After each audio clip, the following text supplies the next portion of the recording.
स्वः तत्सवितुर्वरेण्यं भृगो देवस्य धीमहि धियो यो नः प्रचोदयात्। ॐ सहना भवतु सहनौ भुनक्तु सह वीर्यं करवावहै तेजस्विनावधीतमस्तु मा विद्विषावहै। ओम शांति शांति शांति। श्रुतिस्मृतिपुराणानाम् आलयं करुणालयं नमामि भगवत्पादशङ्करं लोकशङ्करं शङ्करं शङ्कराचार्यं केशवं बादरायणं सूत्रभाष्यकृतौ वन्दे भगवन्तौ पुनः पुनः। ॐ त्वमेव माता च पिता त्वमेव त्वमेव बन्धुश्च सखा त्वमेव त्वमेव विद्या द्रविणं त्वमेव त्वमेव सर्वं मम देव देव। ओम गुरुदेव भगवान शिव शंकर भोलेनाथ कैलाशपति महाराज की जय, भगवान व्यास जी महाराज की जय, शंकराचार्य भगवान की जय, स्वामी चिन्मयानंद भगवान की जय, स्वामी दयानंद भगवान की जय, स्वामी प्रबुधानंद भगवान की जय, स्वामी शुद्धानंद भगवान की जय, स्वामी साध्वी आनंद ज्योति जी की जय, सभी गुरु देवताओं की जय, माता पिता की जय, सभी गुरु देवताओं की जय, सभी गुरु देवताओं की जय, सभी गुरु देवताओं की जय। श्री कृष्ण गोविंद हरे मुरारी हे नाथ नारायण वासुदेवा। श्री कृष्ण गोविंद हरे मुरारी हे नाथ नारायण वासुदेवा। श्री कृष्ण गोविंद हरे मुरारी हे नाथ Narayan Vasudeva.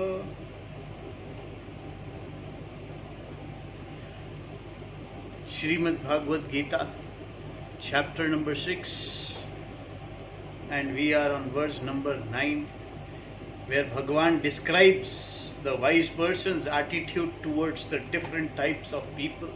In verse number 8 we have seen what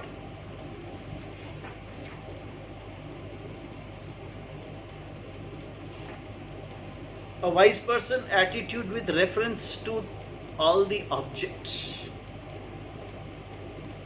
What is his reactions to the worldly objects? Here objects, even including his own body is also an object. For a wise person, for a jnani,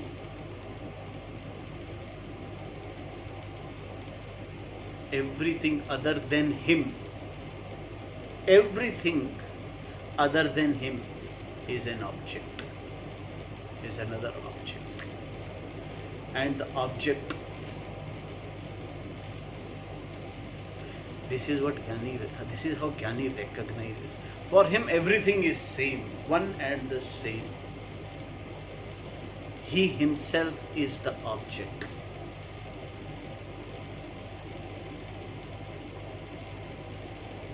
There is nothing other than himself. There is nothing other than himself means there is nothing other than Ishvara. Ishvara is.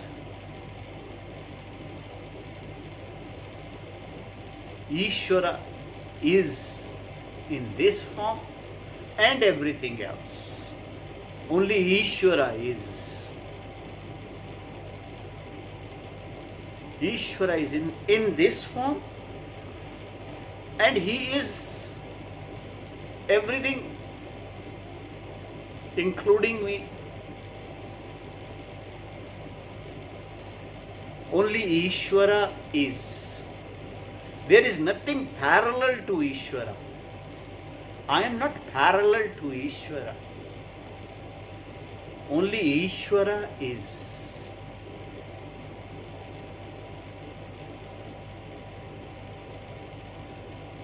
There is nothing other than Ishvara.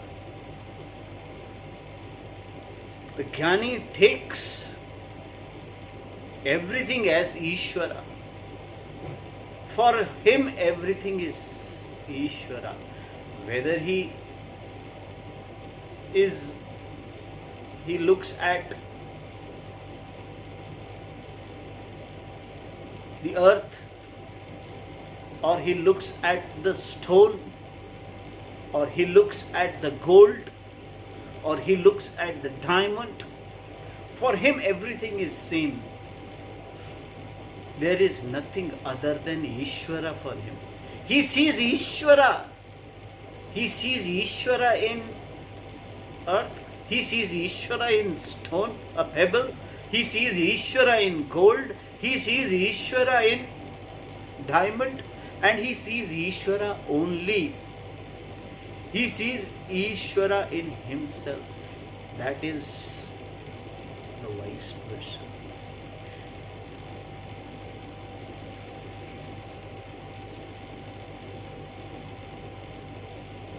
For wise person, there is nothing other than Ishvara. Only Ishvara is.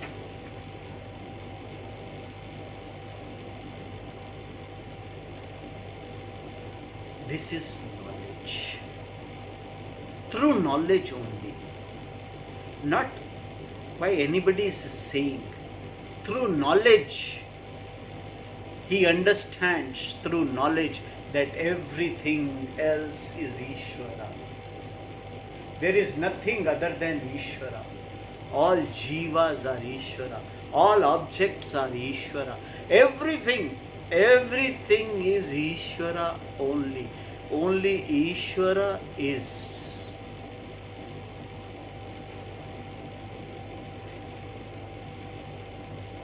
For such a person, for such a wise person, the attitude toward different type of people, what attitude should he have? This is what Bhagavan Krishna describes in verse number 9, which we will see today. It's a long chapter. Let's see if we can complete it today itself.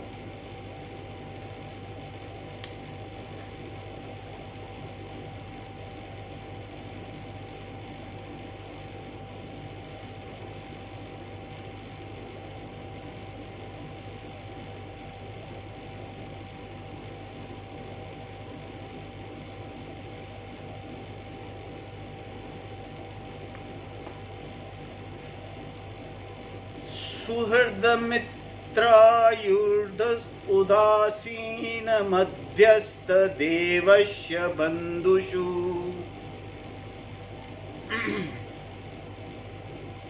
सुहृदन मित्रायुर्दासीन मध्यस्थ द्वेष्य बंधुषु साधुषु अपि च पापेषु Sambuddhi Vishashyate. See, Sanskrit pronunciation can be here or there. But what God is saying will not change. That teaching should not change. Pronunciation, we North Indians have little bit problem in pronouncing Sanskrit words. But still, it is only me who has the problem. I don't know about the others. I have the problem.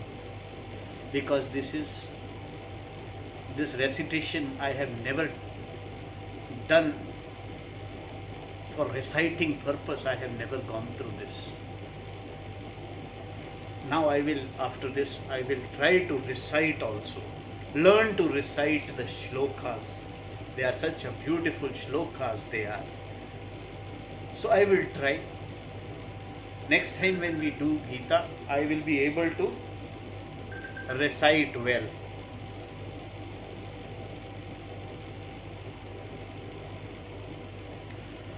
So pronunciation is not what we are looking into. We are looking into Bhagavan's teaching from Swamiji's mouth.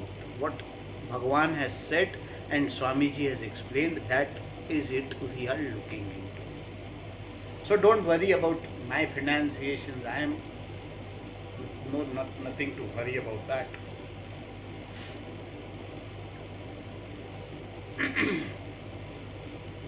सुहरन Mitra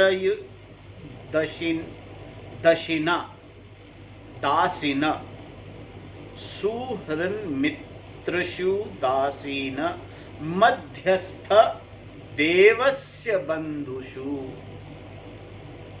With reference to the benefactor,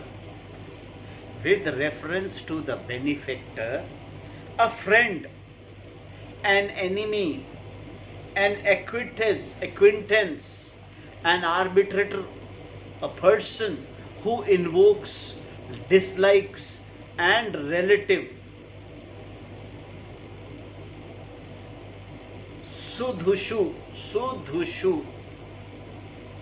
towards good people, api, even, cha, and papeshu, with reference to sinners, samabuddhi, one whose vision is the same, vishishyate, is the most exalted. The one whose vision is the same, with the reference to benefactor, whose vision is same towards a benefactor, a friend, an enemy, an acquaintance, an arbitrator, a person who invokes, likes, dislikes, a relative, good people, and even towards sinner, he or she is most exalted. The compound that forms the first line of this verse is so long that Shankara thinks it necessary to confirm that it was one word. Samashtha padam, the compound, Shruddha, Shudra, Shurd, Mitra, Suhrd, जो दिल को अच्छा लगता है, सुहृद, मित्र, अरि, उदासीन, Bhavesh, बंधुषु, relative, बंधु माने relatives, describe various type of people. पहली लाइन में different type of people. कौन से सुहृद, मित्र, अरि, उदासीन, देवस्य, बंधुषु, describes various type of people. There are also two other kind of people described in the verse: the good people and the sinners. With reference to all of them, sadhu savapi cha papeshu, sadhu swapi cha papeshu, the wise person's vision or attitude is equal or the same. That is, he is a samabuddhi. Such a person is the most exalted among all people. Savishishyate, one by one. Let us look at the type of people Krishna mentions and Shankara's definition of them. Who are Suhrida and Mitra? Suhrida and Mitra. According to Bhagwan Shankaracharya ji, definition: a Suhrida is a benefactor who extends a helping hand without expecting anything in return. Mother and father. Generally, help is extended out of friendship or because of some return is expected. But Suhrida is one who helps without expecting any help in return. A rare person indeed. The next type of person mentioned is Mitra, a friendly person or a person with whom you share certain understanding or friendship. Ari, who is Ari? Ari, there is also a Ari, an enemy, Shatru, one who is inimical towards you. Why would a wise person consider anyone as enemy, you might ask? Enemies are not necessarily created. Sometimes they are just there, especially for a person who is always happy with oneself. That the person is always happy is often enough to make others people inimical. There are so many reasons for others to be inimical towards you that you have a longer nose, and another person wants you to have a similar nose can be a reason enough. The other person may have a flat nose, and according to that person you have a good nose, so he or she may become inimical towards you. You having done anything to the person, therefore an enemy is possible in the society even for a wise person.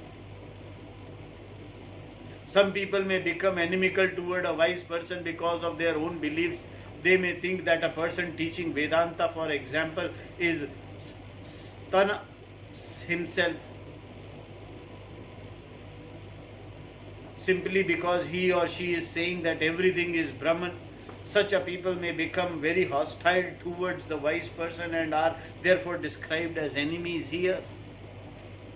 Udaseena and Madhyastha.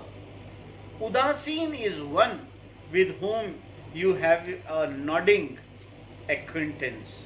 This person you often see at the bus stop or at the gas station.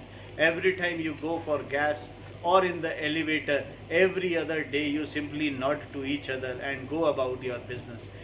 Another type of person mentioned in this verse is Madhyastha, one who arbitrates. If two people are fighting, the person previously mentioned, Udasin, remains neutral and joins neither side. This person just watches and at the most may thank the two who are fighting for the thrill he or she got from watching the fight. Whereas Madhyastha is an arbitrator who is interested in each of the contenders. Therefore, whatever the Madhyastha says is acceptable to both of them. An arbitrator is always appointed based on the confidence that both people have about the person's ability to arbitrate objectively and not take sides. Switzerland, for example, often plays the role in the world's affair. When there is a conflict between two countries that has resulted in the closing of one or both embassies, Switzerland is sometimes asked to take over as an arbitrator because it is one country that remains totally neutral. That the Swiss have gained considerably in terms of certain monetary benefits from its neutral status is result of having lived smartly in this way. A Madhyastha is one who does not join any group or either side of the conflict. The person can be neutral, Udasina, or desirous of the happiness of all. Haitisi, Hiteshi.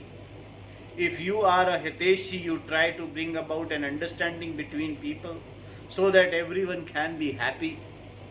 And the person who does this is called arbitrator, a mediator, Madhyastha, a literal meaning of which is one who is in between.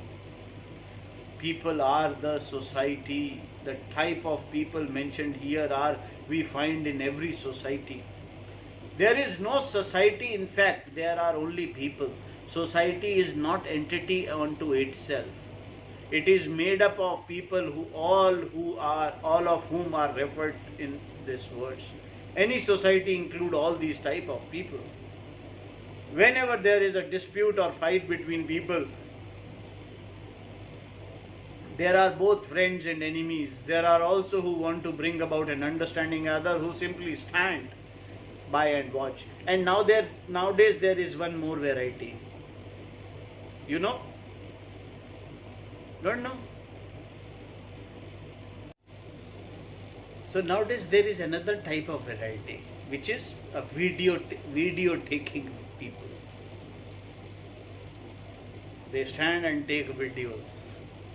They are neither this side nor Madhyastha, nor they are Udasin. They just for their own pleasure make videos.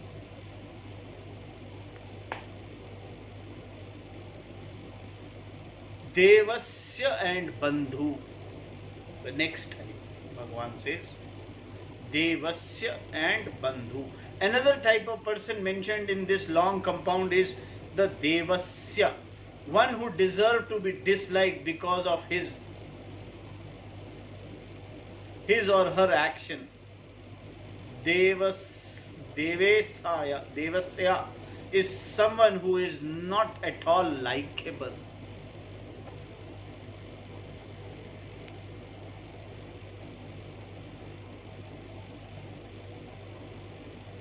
According to you, because of that person is, or because of what the person is or did to you, such a person becomes eligible for your dislike. The person you dislike. Then there are one more relatives bandhus, father, mother, brother, sister, uncle, aunt, and so on. The people whose opinions really affect you because you want them to have a good opinion of you. They can control and manipulate you emotionally and psychologically. Sadhus and papas, the next variety. Finally, Krishna mentions two more type of people, sadhus and papas. A person who follows very closely what is enjoined in the Dharma Shastra is called a sadhu. Here, and one who does not is called papa or papi. The sadhu is found in every society. He or she is the person who follows what is right and avoids what is wrong. The opposite type of person is also found in every society. Those who always transgress the norms laid down by the Shastras. What is not to be done according to the Shastra and the society is done, and what is to be done is not done. These actions are called papas, and the person performing them is called papi. The Shastra does not specifically say that you should not take drugs, because drugs problem here was not there at that time, simply because the Shastra does not say not to do something is no reason to do it. If you say you do not take alcohol because Shastra specifically says it is not to be taken, but you do take heroin, you should not think you are conforming to the Shastra. If people had been taking drugs in those days as they are today, the Shastra would have certainly included drugs along with the alcohol as substance to be avoided. The mention of alcohol in Shastra is an upalakshana, meaning that it stands for all substances that are harmful for you. Because it is harmful for you, you should not take it. Not because if it is mentioned or not mentioned in the Shastra. Because taking alcohol or taking drugs or is harmful for your health, you should not do it. People rebel because of inner pressure. People love to rebel against statements such as Suram na pibet, may you not drink alcohol. People want to, कुछ लोगों को खुशी मिलती है, वो शास्त्र में मना किया है, फिर पी के देखते हैं क्या होता है, पी के देखेंगे क्या कर लेगा शास्त्र. अरे शास्त्र won't do anything भाई साहब. शास्त्र is not meant to do something. Shastra has just said not to do because it is harmful for your health, not for Shastra's health. That is why you have to understand. Shastra is just trying to help you, guide you beforehand that this is not good for you, you should not do. चोरी करना पाप है, शास्त्र में लिखा है. ओ चोरी करना पाप है तो चोरी कर लेते हैं, करो. इसलिए लिखा है कि चोरी करने से आगे बहुत दुख भोगना पड़ेगा, इसीलिए चोरी नहीं करनी. इसीलिए शास्त्र में मना किया है कि चोरी नहीं करनी चाहिए, आपको बहुत दुख प्राप्त होगा. शराब नहीं पीनी चाहिए, ड्रग्स नहीं लेनी चाहिए, क्योंकि इससे बहुत दुख प्राप्त होगा. ना कि इसीलिए कि शास्त्र में लिखा है इसीलिए मैं तो नहीं पीता. इसलिए नहीं, इसलिए आप पीकर देख लीजिए, आपको पता लग जाएगा कि बहुत तकलीफ होती है. इसीलिए that is why people love to rebel against statements such as Suram na pibet. Anything that is not to be done, they want to do. Rebellion is due to some internal pressure. It may start with some sense of adventure, which is also due to some inner pressure. This is not to say that conformists are good people. Some people are good simply because they are incapable of being bad due to dullness or fear. Such people may even want to be bad, but their fear prevents them from doing what they really want to do. Whereas for people who conform as a result of their knowledge and understanding, life is very pleasant.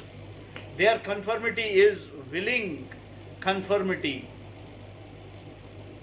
in which there is no internal pressure and therefore no problem.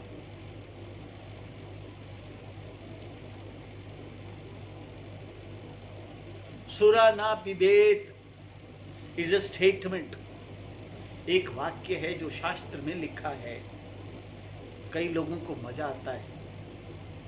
शास्त्र में लिखा है, इसीलिए हम तो करके देखेंगे.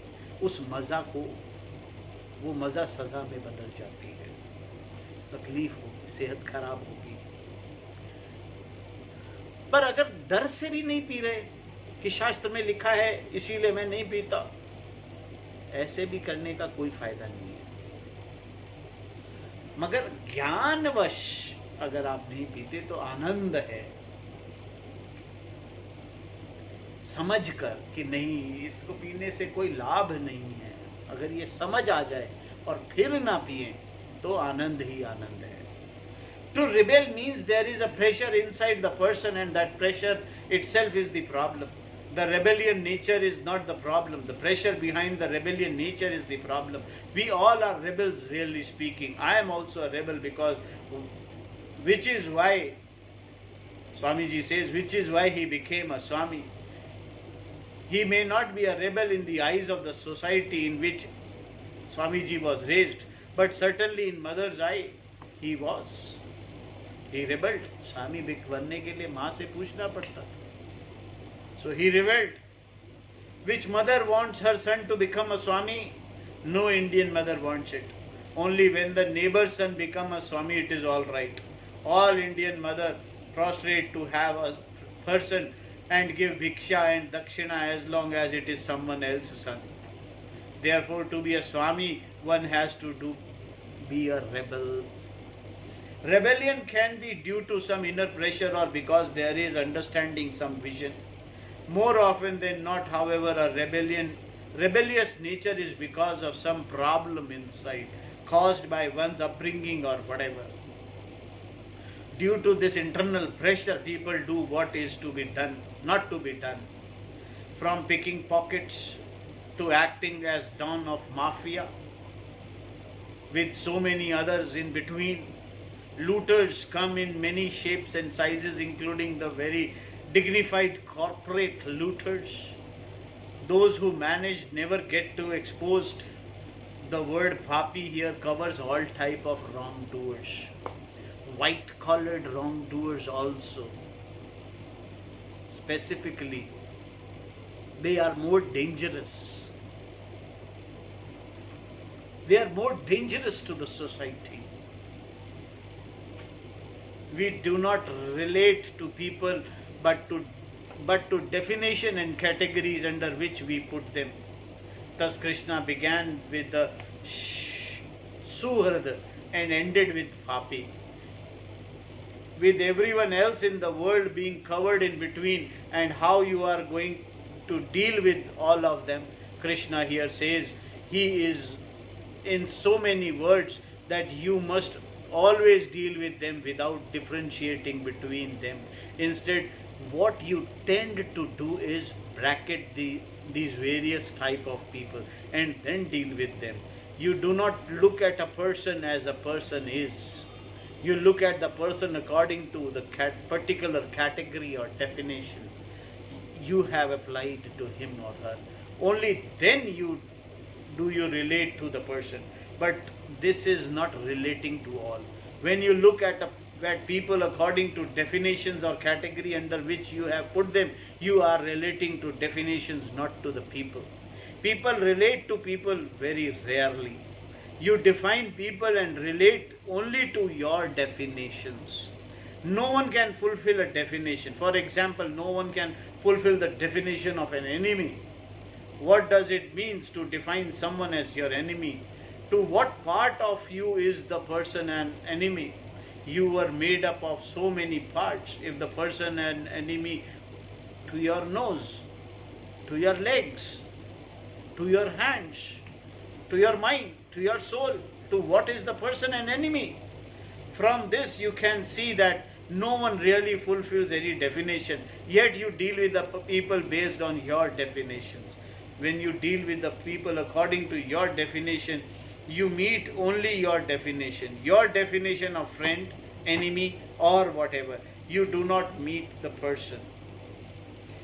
It means you are stuck with yourself, with your own definition. Therefore, you live in an imagined world. And this problem will only go when your front is gone. You have a front for yourself.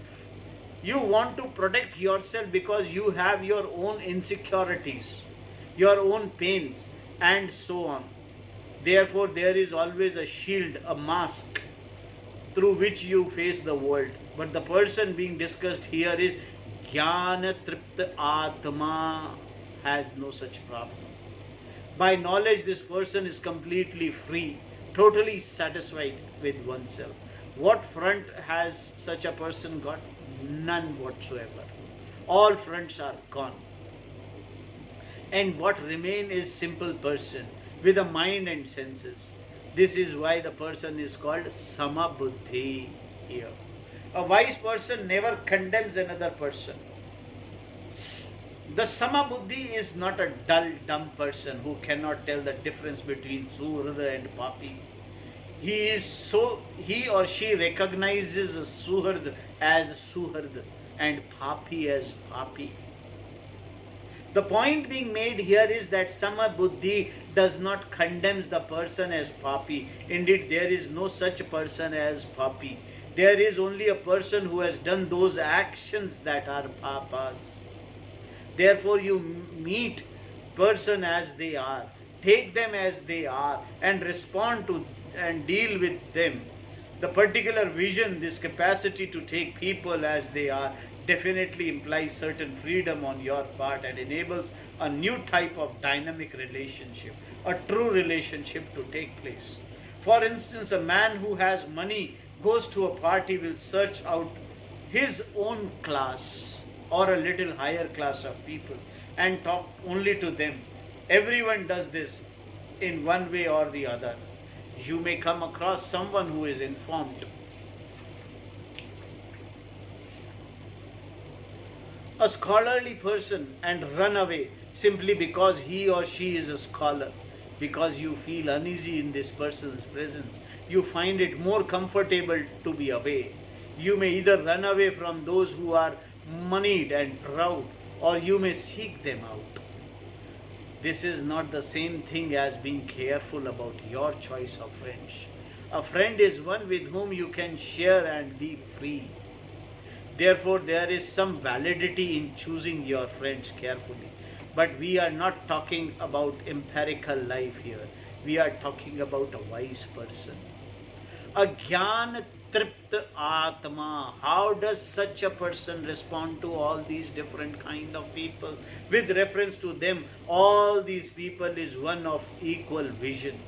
Samabuddhi, regardless to their social status, profession, astrological sign or whatever, the wise person does not bother about what a person was or is, what one did or is doing, whether one is sadhu or a papi, whether one is follower of Shastra or the one who goes against the Shastra. Instead, the wise person takes people as they are because he or she is free person. In other words, a non-judging person. The fear of being judged. People are always afraid of being judged. Otherwise, why do they feel shy when asked to talk in front of others? Even those who have had the experience of talking publicly remains a little shy. Why? Because they are afraid of what other people think. In fact, we spend most of our lives thinking about what others think. Now I ask you, what do you think? What do you think about yourself? You are what you think about yourself, and you think wrongly. This is the thinking we are trying to correct, not other people's thinking. Others think you are an individual, a jiva. Are you expecting that? Who cares about what others think? What you think about yourself is what requires correction. Let others think what they think. that is their problem, not yours. Always thinking about what others think is a common problem. It is problem of the whole of humanity. You are not controlled by other people. You are controlled by your own thinking, your own fear. What about what others think? You think that people are thinking about you even though they have their own problems and have no time to think about you. In fact, they think only about themselves.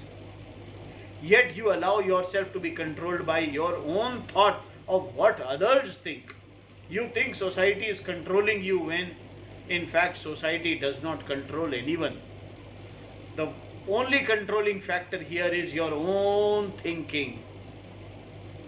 Your own thinking of what society is thinking about you. The wise person, on the other hand, is not subjectively involved in any of these. He or she is totally non-judgmental towards anybody. This is not to say that you should look at others in terms of whether they are non-judgmental. It would simply be making a new judgment. So may you not be judgmental towards yourself and toward others too.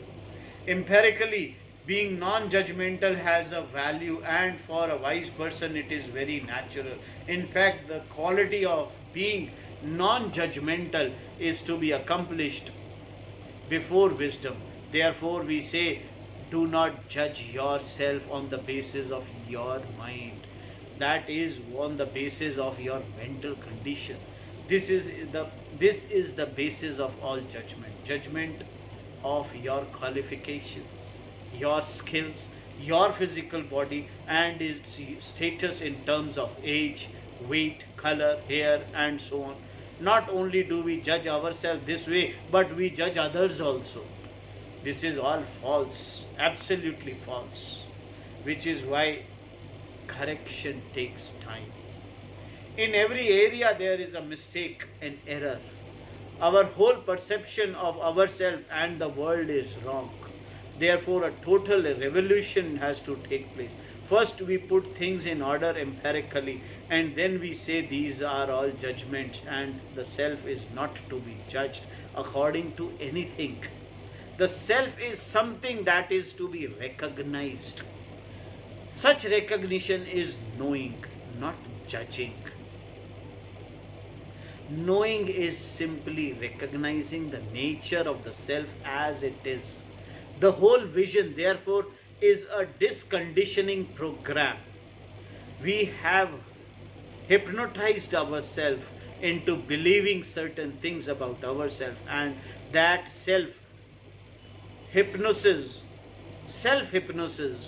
has to be removed by dehypnosis.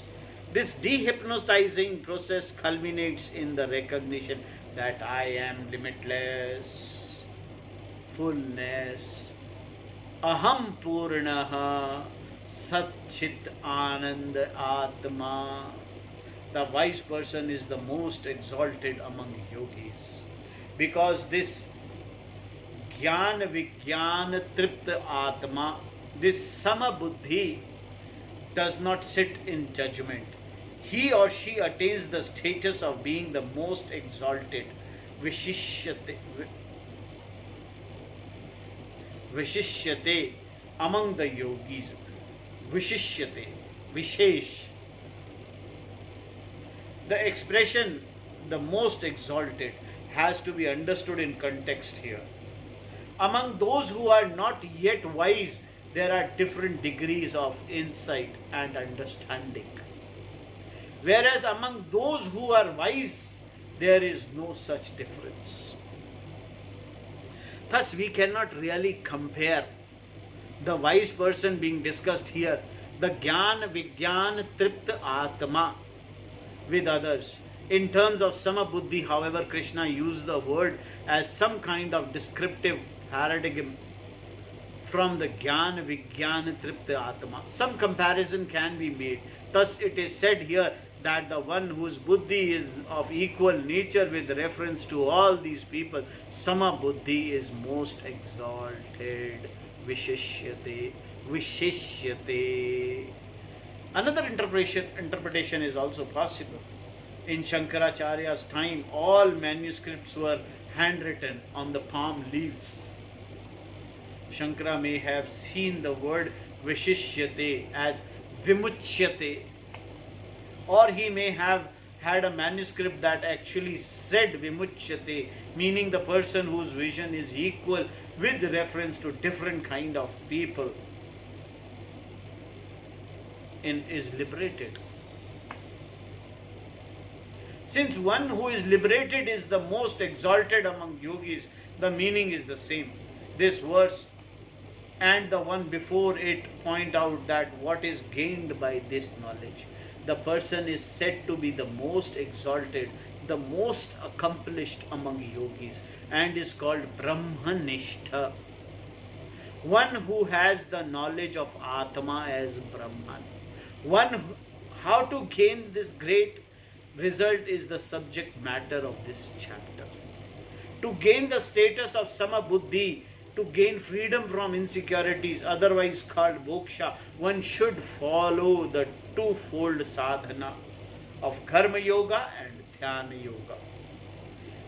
We have already seen that karma yoga implies one's attitude with reference to action. Dhyana yoga, meditation, is pointed out in the next verse, which we will see. Verse number 10, where Bhagavan says, may the yogi always connect the mind to the object of meditation.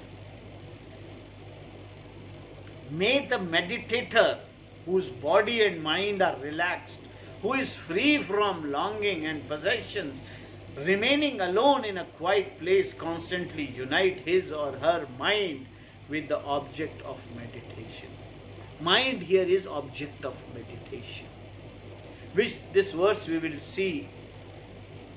Yogi yunchit satat atmanam rahasi stitah ekaki yachittatma nirasharira parigraha. This verse we will see tomorrow.